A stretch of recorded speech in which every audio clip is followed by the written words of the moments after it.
for intervention in what is happening in Kogi State, where someone allegedly killed himself over unpaid salaries, and of course, the Nigerian Governors Forum meeting with the president and the fallout of it, as the governor briefed State House correspondent. On the show this morning, we have two gentlemen that Uche will be introducing. Oh yes, we have Mr. Mike Onora, who is a public relations consultant.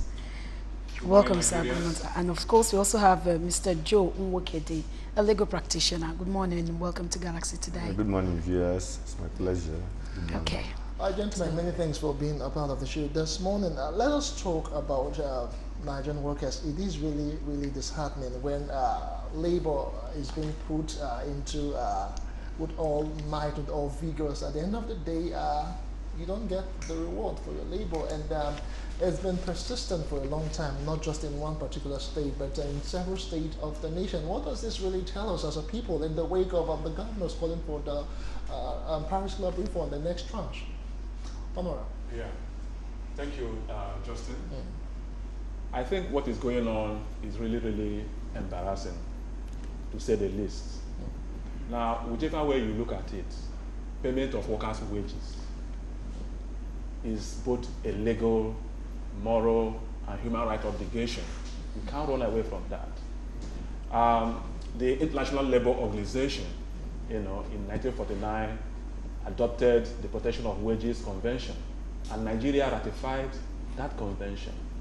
In Article 7 of that convention, Article 12 of that convention, they stated it very clear that payment of wages must be regular and at periodic intervals as agreed between all parties or as obtainable in the laws of the country. Yeah. And to further, reconfirm how important they view payment of wages, in Article 11, they also said that even when a company or an enterprise or anybody is, folding up or declaring bankruptcy, that workers' wages must be prioritized. The payment of workers' wages must be prioritized ahead of ordinary creditors to the enterprise. And coming home, the Nigerian Labour Act, also in Article 15, Part 1 of that Labour Act, confirms the same thing, that payment of workers' wages should be regular and at periodic times as agreed. Even the Holy Book, the Bible, teaches us that the worker deserves his wages. So there's no way you can look at it. What is going on right now is really, really criminal in nature. My legal colleague here may think otherwise or may agree to that, but I think because it's breaching of law. And so, what does that translate to? So, it's now, I think, the governors really have to get their acts together and do the right thing. Okay. How about you, Mr. Joe Nwokedi? What's your stand on this? Yes, for me, I don't even know why it should drag up to this level. The problem we have is non-enforceability of the wordings of the Constitution and the level of the functionality of the arms of government. Because for a governor to owe salary up to 1 month, 2 months, 3 months, 4 months, 5 months, and the House of Assembly will be, looking at that governor. It's offense of gross misconduct. And the Constitution of 1999, it was clearly stated that once offense has amounted to a level of gross misconduct, it becomes an impeachable offense. And that means that the House of Assembly shouldn't have hesitated at all to kickstart impeachment procedures against the governor. Because of the fact that they always, like a conspiracy of the people in authority, they always compromise the speaker. That's why you always see them fighting to ensure that their own candidates, a moron of sorts, will emerge as the Speaker of the House, so they can get away with all this kind of anomalies. My friend here said it is criminal. It is criminal because it is because if you look at it from the side of the law, it is a breach of contractual relationship. It might be civil. But the consequence of doing that will make it become criminal. Because if you look deeper into it, why it's even criminal is because money has been earmarked for this particular issue. You receive this money as you are from Federation account. You generated this money from your revenue. You have this money at the coffers of the states. But you refuse to pay. You divert the money, which makes it criminal. It's a criminal act. You divert the money to something else. You divert the money to places, to projects that will enable you to loot the money. And now you come back to people that put up their time, put up their energy, put up their strength, put up everything they have to work, and you start telling them stories. So for me, it is something that I don't know why the president is calling on them, admonishing them to go and pay. I don't know why president should be light in discussing that issue. People are dying. Somebody just committed suicide in Kogi State because he's a person of a known personality. People are committing suicide on account. So many people are dying because of this. Some are dying in the hospital, some are dying out of sickness, some are dying out of illness, and so on and so forth. So what I think should be done, because the governors are thick-skinned, our leaders are thick-skinned. So for them to feel it, it's for the House of National Assembly to empower their state counterpart to commence impeachment proceedings against them. Any governor that owes salary beyond, we can give them a grace of 2 months. Getting to 3 months, you commence impeachment proceedings against the governor. It's an impeachable offense. It's a gross offense of gross misconduct. Okay. They should be removed from office. Okay, let us look at some issues right now. Specifically, let's go to Kogi State now, where we hear that senators right now are actually donating, from what we read, about 1,280 bags of rice to Kogi workers. A whole lot of reactions have trailed this development. Some people are saying, why donate bags of rice to workers? Are they now internally displaced in their own state? Or what exactly are they trying to achieve? Well, I think what the Senate has done is humanitarian in nature. Yeah, because in as much as they are not internally displaced persons, but first things first, the stomach, let the families of those people affected, have something to eat. And like Joe said, the director in Kogi, you see how he committed suicide, leaving a whole lot of problems for the wife and the children that were, born just before he died. So, but the Senate should then go beyond that, just like the House of Reps people have done in setting up an ad hoc committee to look into how the bailout fund given to the states was utilized.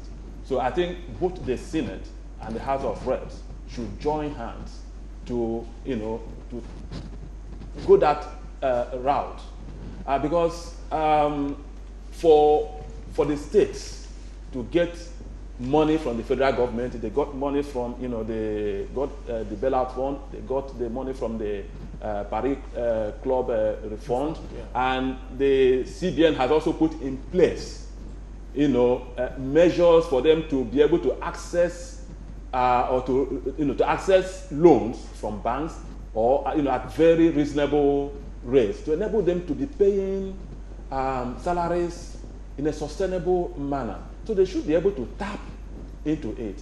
And if this State House of Assembly has gone comatose, then their senior brothers in the Senate and the House of Reps should get them, to do their work.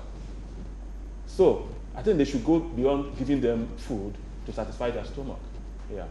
Okay. Okay, that's good to know. But I also want us to look at it from this point of view, Mr. Nwokedi. Do you think there's any, if there can be any concrete legal reasons why these salaries are not being paid? I mean, if this was to be a case in the court of law, and then you're to prosecute the governors involved in this, or you're to defend, what do you think exactly can be more like the reasons, a defendable reason why this is being held? Because there's assumption that the money, not assumption, the money has been given, yes, but there's this assumption that it's been put into different projects. What do you think could be like a legal backbone to this? Yeah, if I'm to be the counsel defending the governor, not the prosecuting him, because if I'm prosecuting him, I will try by every means to indict him to make sure he's been sentenced and appropriate terms or prison terms given to him. But if I am to defend him, I'm even so surprised. I'm so sorry I will disappoint you too, that I may not even pick up that brief. Okay. Because picking that brief will be against my conscience, will be against the conscience of the common man. Because I don't think they have any reason to defend it. As you rightly mentioned, my colleague rightly rolled out places that they need to amass funds from. They could have defended that. I could have been a counsel to defend them if they don't have money, if they've not received any money. You don't have enough financial capacity or capability to pay them. And if they're overstaffed, and if you do that, what do? You have the right to sack. We know the governors that did that. When they were overstaffed, maybe the previous governor was leaving office, employed his father, his mother, his cousins, his campaign manager, everybody into the workforce in the states. And state might be generating 1 billion, and you have a payroll of 3 billion. You cannot cope. It's either you renegotiate with the workers and look at the financial status of the states. Look at what accrues to this state from federation accounts. Every month is 1.5 billion. Look at the load of the workforce. It's 2 billion.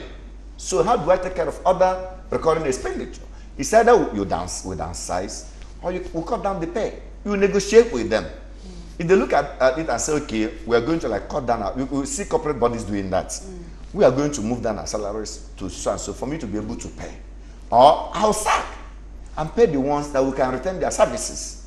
So you can't tell us we will return people, you owe them for months, and tell you don't have money and you're doing other projects. But could what justification to even pay half salary? No, there's no justification to pay half salary, except if you negotiate and they concede to that. Okay. They must consent. It's employer-employee kind of arrangement. Whatever you have to renegotiate, if they accept it, they go ahead and they put it in writing. They have accepted to be collecting so and so amount of money every month, but not half. This was because of the peculiar nature of the financial inflow in the states, which must be very transparent and which we must back up with facts and figures and not something cooked up. In that case, governor can say, look at the predicament before me. And if it has become overwhelmingly difficult for you to pay, then you downsize. Okay. You downsize. So for me, and then going into other projects, what project are you doing when people have worked?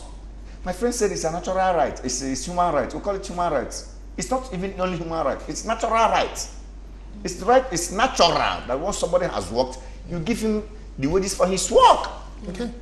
So you don't need to, whatever project you will do must be done after you have finished paying salary. After salaries. Okay, fine. Not before. Not saying you are building flyover, you are building airport, you are doing this, you are building state-of-the-art schools. No! Do the salary of workers first. Whatever that is left over there, then channel it to other projects. All right, thank you. Okay. It's stealing. They are robbing the people. Yeah, I still want us to talk a bit more on the Kogi issue. Fine. Most people are saying it's a laudable thing to donate 1,280 bags of rice. But another school of thought believes that it's just another media propaganda because of the seemingly no love lost relationship between the governor and, of course, the senator there, that's Dino Melaye. Most people are saying that why now? Why is it now that the reps, the House of Representatives, is now talking about querying the bailout fund and all of that when the salaries have not really been paid over time? These people saying this, where have they been all this while? They didn't seize the initiative. The governor has been misbehaving. That is very clear. I'm not a supporter of Dino Melaye, but I know that he has been shouting this for quite some time, and the governor has been waving it aside, pushing it aside. But the fact is that is the reality. The governor, somebody in the government came up after the death of the director to say for 11 months, that director did not collect any salary. If the director did not collect at his level, then think of the person, those people below. They must have been owed much more than 11 months.